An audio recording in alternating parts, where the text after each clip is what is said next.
gi Roda Odhiambo.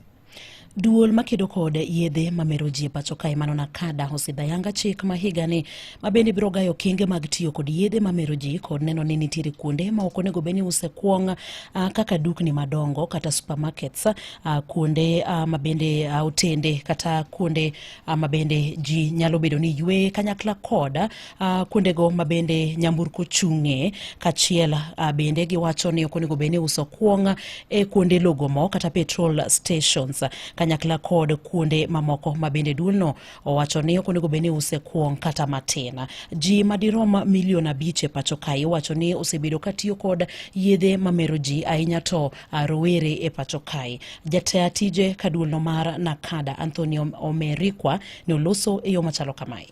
The first one is the rising of the legal age from 18 to 21. The second is the banning of alcohol ads in the TV. We want our children to learn ABC and not SDU, which is substance use disorder. Banning these ads during prime time.